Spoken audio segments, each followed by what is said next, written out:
Kumusta kaibigan pizza lovers? Bagaimana kabarnya? Saya harap semuanya baik-baik saja. Meski bilangnya nggak apa-apa, padahal ada apa-apa di baliknya. Tenang, karena kali ini kita akan kembali bernostalgia dengan film yang berjudul Minions: The Rise of Gru tahun 2022. Sebuah kisah yang berlatar pada tahun 1976. Tepatnya ketika Gru bertekad menjadi penjahat besar seperti Vicious-Six, idolanya. Namun satu kejadian kecil telah mengubah segalanya. Karena Gru dan para Minions dipaksa berbalik arah melawan musuh dengan teknik kungfu pandanya. Apa yang akan terjadi selanjutnya? Langsung saja pegang cemilan, sandarkan punggung, dan selamat menonton.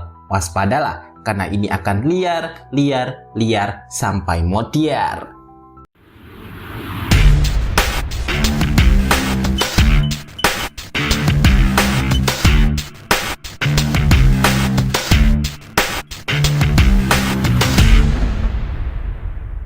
Kisah dimulai dengan seorang wanita yang dikejar FVL, Anti-Villain League, sebuah organisasi negara yang bertugas melawan penjahat super dan kejahatan duniawi.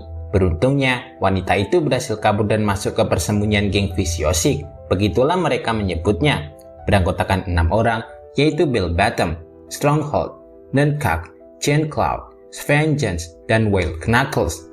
Berbekal peta pada sebuah pulau misterius, mereka bertujuan melakukan pencurian terhadap batu zodiak yang dipercaya begitu sakti.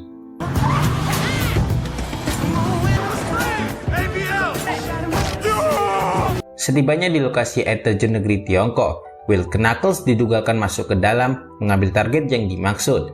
Namun belum lama ia beraksi, terdapat jebakan yang membuatnya tergelincir masuk ke dalam. Tak hanya itu, hadangan berdatangan ketika pasukan penjaga menyerang. Meski melawan berbagai rintangan yang berat, Whale Knuckles akhirnya bisa mengambil batu zodiak tersebut dan membawanya lari.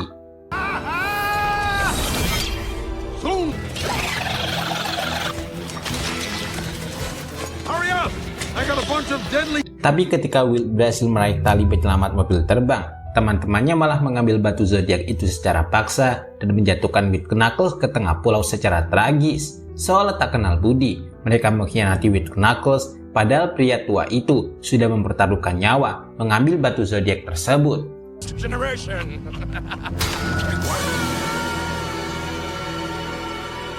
Di sisi lain, tepatnya saat jam sekolah, seorang guru menanyakan cita-cita kepada muridnya yang bernama Gru. Dengan tegas, Gru menjawab bahwa ingin menjadi penjahat legendaris suatu saat nanti, seperti idolanya Vicious-Six. Sepulang sekolah, Gru dijemput oleh ketiga minionnya yang bernama Kevin, Stuart, dan Bob. Diketahui para Minions menjadikan Gru sebagai majikan, sehingga tak heran jika Minions patuh terhadap bocah itu.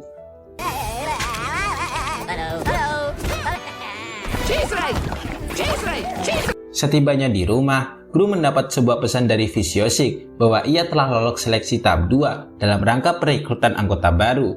Gru begitu senang karena cita-citanya tak lama lagi akan terwujud. Tinggal satu seleksi wawancara, sehingga Gru bertekad mempersiapkan dengan baik.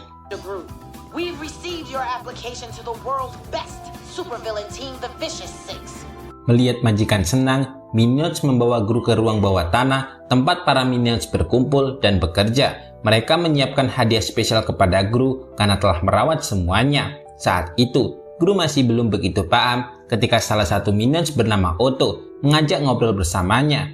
Gru lebih memilih tidur di kamar, meski itu tak begitu mengurangi ocehan Minions yang terdengar.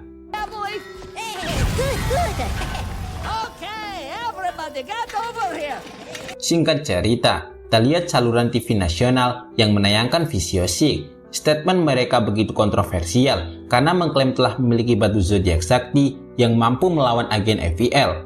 Melihat berita itu, Whale Knuckles begitu kesal dan bertekad membalaskan dendam atas perbuatan Vicious-Six yang telah mengkhianati kerja kerasnya.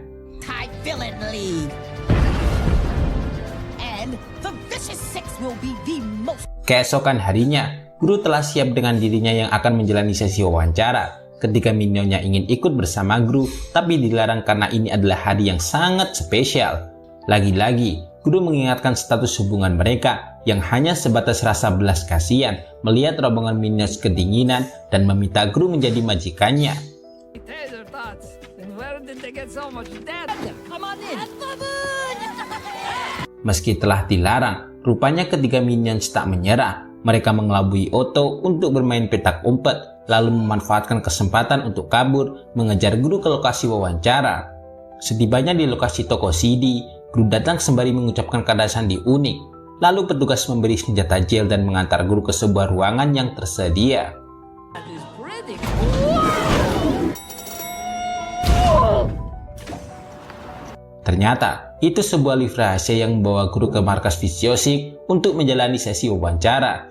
Akhirnya, guru berhasil memenuhi salah satu wishlistnya untuk bertemu anggota Physiosik secara nyata. Tapi nyatanya, mereka malah meremehkan guru karena dirinya masih kecil. Guru menjadi sangat insecure ketika melihat peserta lain yang wawancara dengan menunjukkan keahliannya, sementara guru tak punya sedikit pun.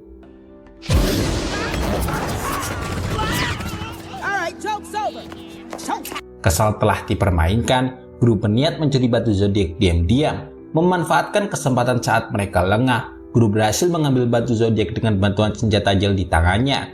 Namun aksinya diketahui oleh penjaga toko. Guru yang awalnya takut seketika terkejut karena petugas toko malah mendukung aksinya dan menyuruhnya pergi.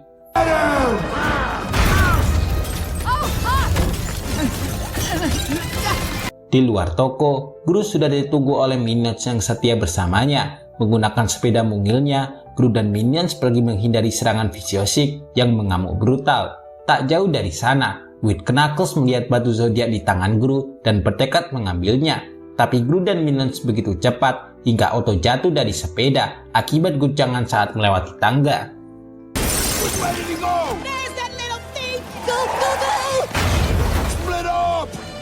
Beruntungnya, guru dan minion selamat dari kejaran dan tiba di rumahnya. Guru sendiri bertekad mengancam Physiosik dengan batu zodiak dan memastikan bahwa dirinya layak masuk organisasi ini. Tak lama, Otto datang dengan tergesa-gesa. Guru yang sudah semangat segera menanyakan, "Otto, di mana batu zodiaknya?" Dengan polos, Otto malah memberikan batu biasa yang telah ditukar dengan bocah yang sedang ulang tahun. Kepolosan itu membuat guru marah. Bagaimana bisa benda seperti itu bisa ditukar dengan mudah hanya dengan sebuah batu?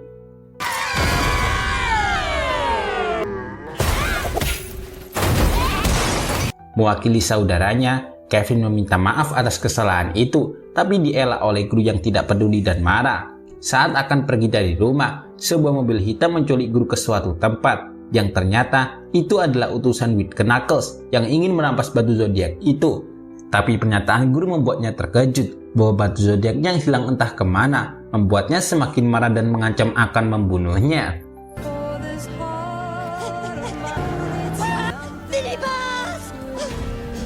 Kevin yang mendapat panggilan darurat juga ikut panik akan keselamatan majikannya. Para minion segera menemui anak kecil yang tadi diajak bertukar batu. Tapi lagi-lagi kenyataan pahit datang ketika batu zodiak itu telah diambil pamannya. Kevin segera mencari paman itu dan melihat batu zodiaknya dijadikan kalung di leher kekarnya.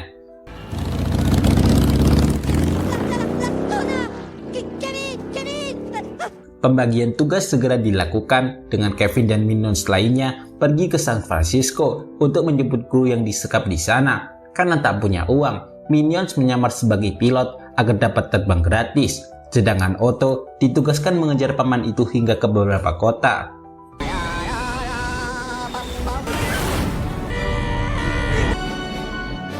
Setibanya di San Francisco, minions segera menyamar masuk ke dalam rumah mencari keberadaan majikannya. Sayangnya, aksi itu diketahui oleh anak buah Will yang langsung menangkapnya. Tepat saat itu, seorang wanita bernama Master Chow datang membantu. Meski terlihat ramah dan lemah lembut, Master Chow adalah ahli kungfu yang dengan mudah menghabisi musuh-musuhnya. Ancient Shaolin art of Kung Fu.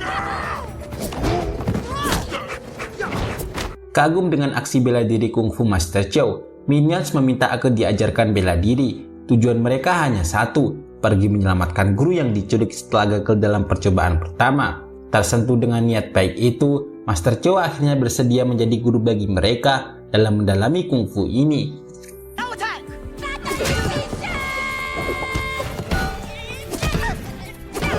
Di sisi lain, rumah guru tiba-tiba dihancurkan oleh Physiosik yang tiba-tiba datang. Mereka menanyakan keberadaan Gru dan dengan perasaan takut menjawab bahwa Gru diculik oleh Wild Knuckles. Sedangkan Kevin, Stuart, dan Bob terlihat sedang berlatih keras dengan Master Chow, teknik dasar kungfu dengan begitu semangat.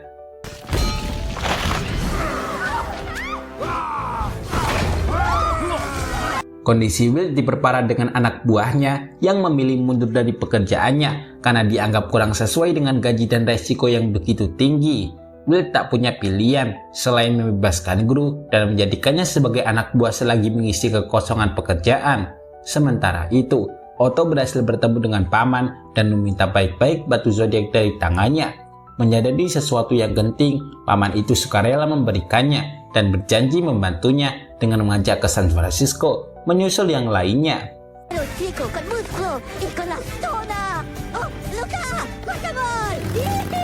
Setelah resmi menjadi anggota kejahatan, Gru dilatih melawan buaya di kolam. Hampir saja Gru mati jika tidak diselamatkan Will dari terkaman buaya.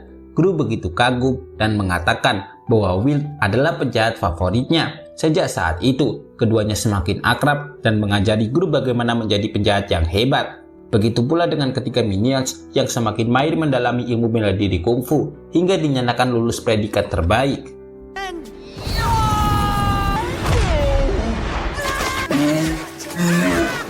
Sebagai ujian resmi pertama sebagai penjahat, Will mengajak Gru merampok lukisan yang ada di kota. Aksi mereka begitu kompak ketika Will berpura-pura kena serangan jantung, sementara Gru pergi membuka brankas dan berhasil mencuri lukisan terkenal Mona Lisa.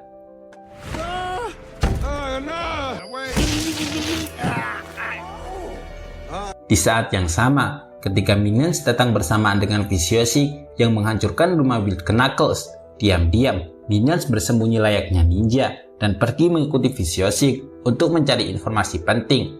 Kondisi rumah yang rusak parah membuat Will sedih, padahal baru saja ditinggal pergi. Ia tahu ini perbuatan Viciosic yang tak akan tinggal diam mengganggu hidupnya. Will pun menyuruh pergi Gru karena ia sudah tak punya motivasi. Meski Gru telah menyemangati, keputusan Will tak berubah dan akhirnya membuat Gru pergi dengan kecewa.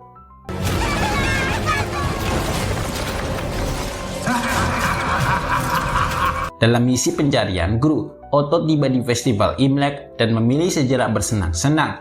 Tanpa sengaja, Gru melihat kehadiran Otto dan batu zodiak yang sudah di tangannya. Gru begitu senang dan menghampiri Otto untuk mengucapkan terima kasih. Tapi bencana datang ketika Viciosic merampas batu zodiak tersebut. Pihak Aviel juga turut datang, tapi sudah terlambat karena Viciosic telah menggunakan kekuatan batu zodiak untuk menjadi lebih kuat.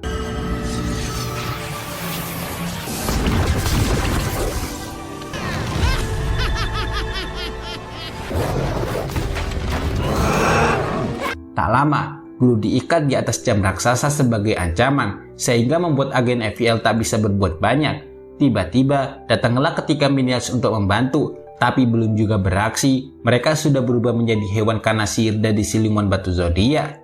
Tapi mereka tak menyerah dan melawan menggunakan kekuatan kungfunya. Gru juga berhasil dibebaskan oleh Otto yang datang menyelamatkannya.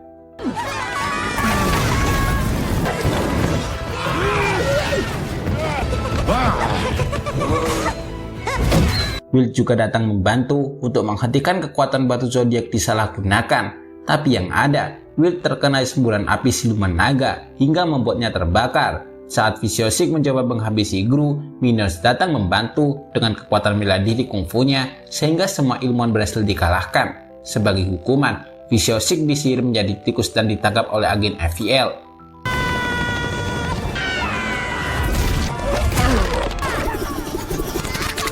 Semua orang bersorak senang ketika musuh berhasil dikalahkan. Minions juga telah kembali ke wujud semula setelah dihilangkan sihirnya. Dengan terbata-bata, Will menyampaikan pesan terakhir seolah akan mati. Hingga beberapa waktu kemudian, Gru dan Minions menghadiri upacara pemakaman Will sebagai bentuk penghormatan. Tapi yang terjadi sungguh ajaib. Will rupanya masih hidup dan peti mati yang seharusnya berisi mayat malah berisi tumpukan pisang sebagai hadiah untuk para Minions. Sebagai pesan terakhir, Will berharap Gru bisa menjadi penjahat yang hebat seperti cita-citanya. You're alive? Oh, you just blew my mind. How did you do that? Tamat, itulah akhir dari film Minions Rise of Gru tahun 2022. Pada akhirnya, Gru menyadari bahwa ambisi tak akan berarti tanpa orang-orang yang setia di sisinya. Bersama Minions yang selalu kompak, ia belajar bahwa kekuatan sejati lahir dari persahabatan dan saling percaya, bahkan di dunia para penjahat sekalipun. Saksikan alur cerita seru menarik selanjutnya. Tulis komentar di bawah untuk request film atau ide lainnya. Jangan lupa like jempolnya, komen, subscribe, and share. Sampai jumpa di video berikutnya. Dadah!